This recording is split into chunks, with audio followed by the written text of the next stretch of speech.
Hello there, grade 8 students. How are you today? I hope everybody is doing well and safe. I'm Teacher Cyril, your teacher with Chester from Santa Ana National High School. In this video, we will talk about the properties of solids, liquids, and gases based on the particle nature of matter. So let's get started. Before we proceed, let's play a guessing game with me and earn 20 points. Now here we go. I am an 8-letter word that would define all the matters on Earth. My 1, 2, 3, 4 is a portion or division of a whole that is separate or distinct. My 4, 5, 6 is a tap or beat like that of a clock. My 5, 6 is an initial for a hospital unit staff and equipped to provide care to seriously ill patients.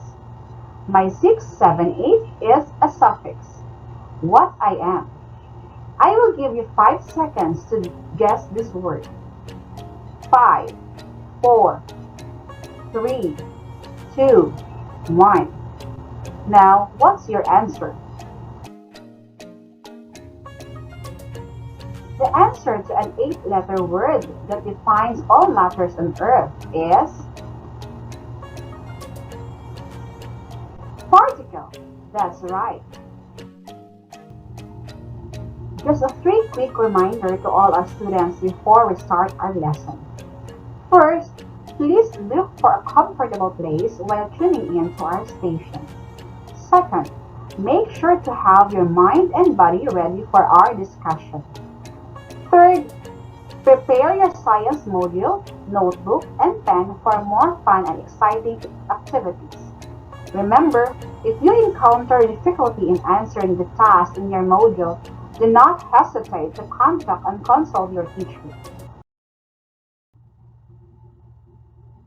Our topic is anchored on the most essential learning competencies given by the Department of Education, which is to explain the properties of solids, liquids, and gases based on the particle nature of matter.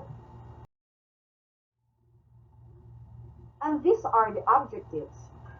First, explain that matter is made up of tiny particles.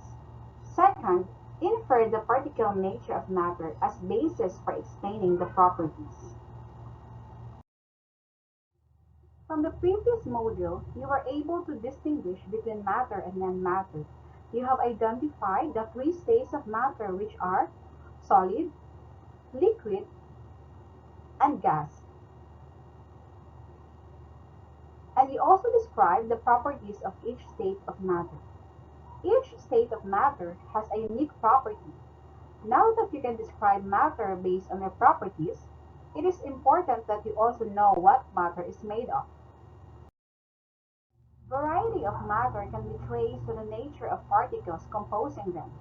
One example of matter noted for its variety in physical form is water. Water is a common substance that we encounter every day. The icebergs, the ocean water, and the vapor in the sky are all considered water, but they are of different states. But what really makes up matter? Observe the pictures in this video. Can you tell what state of matter does each picture illustrate? Can you describe each picture? Yes, that's correct. Picture A shows particles of solid. Picture B shows particle of liquid. And picture C shows particle of gas. The boxes represent matter, while the dots represent the particles of matter. Who figured out that all matter are composed of tiny particles called atoms? It was the Greek philosophers Lysippus and Democritus at about 2,500 years ago who had an idea that atoms are physically but not geometrically indivisible particles called atomos, which later on came to be known as atoms. All forms of matter are made of tiny particles that are in constant random motion. Scientists call this characteristic as particulate nature of matter.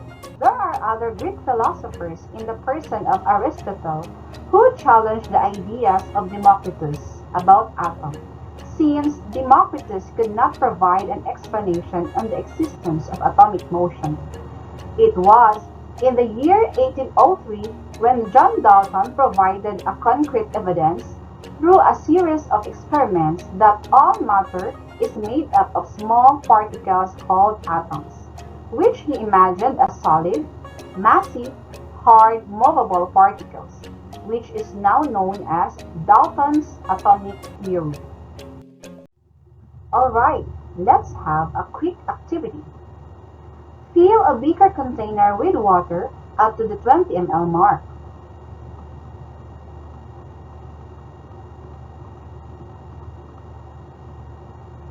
Add 5 1/4 teaspoonfuls of sugar in the beaker. Mix or stir thoroughly until all the sugar are dissolved. What is the volume of the sugar and water mixture? What should be the total volume of the solution? Let's recall the volumes of our experiment. We poured 20 ml water in a beaker. We added 1/4 teaspoon of sugar in the beaker 5 times. Note that 1/4 teaspoon is equivalent to 1.2 ml. Therefore, 1.2 ml times 5 equals 6 ml of sugar. So the total volume inside the beaker must be 20 ml of water plus 6 ml of sugar equals 26 ml. You have observed that the resulting volume is less than 26 ml. Why is this so? Water is made up of tiny particles called molecules with spaces between them. Sugar is also made up of molecules bigger than the molecules of water. The water molecules could fit in the spaces of sugar molecules or vice versa. Going back to our previous example, we said that the iceberg, the ocean water, and the vapor in the sky are all water. Why do they look very different from each other? This observed difference in water originates from the nature of water particle.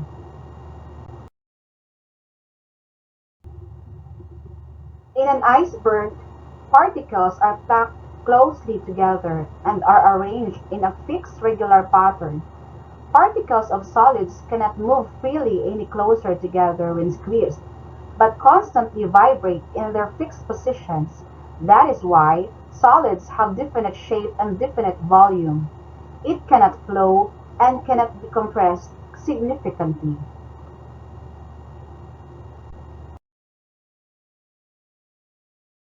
The particles of liquid like water shows that its particles are close together but farther apart compared to those in solid.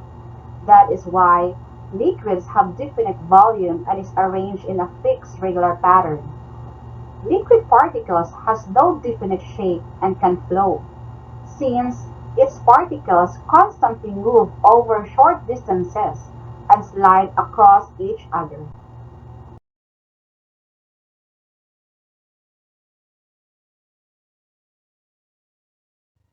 How about the particle model of a gas? The particle model of matter shows that, in gas, the particles are far apart and constantly move freely in random directions. That is why gases have no definite shape and can flow freely. Particles of gas occupy all the space of the container, and when squeezed, they can move closer together. That is why gases have no definite volume and can be compressed easily.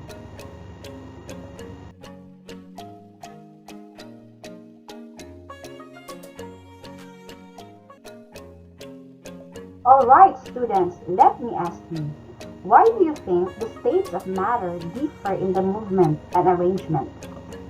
The particle theory of matter explains why different states of matter differ in movement and arrangement.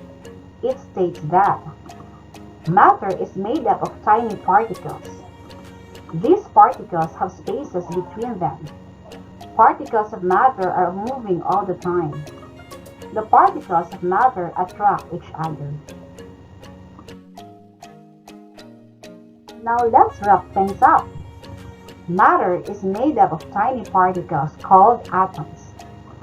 An atom is the smallest particle of an element that has all the properties of the element. The states of matter are the physical forms in which a substance can exist. Here is a table summarizing the characteristics of solids, liquids, and gases.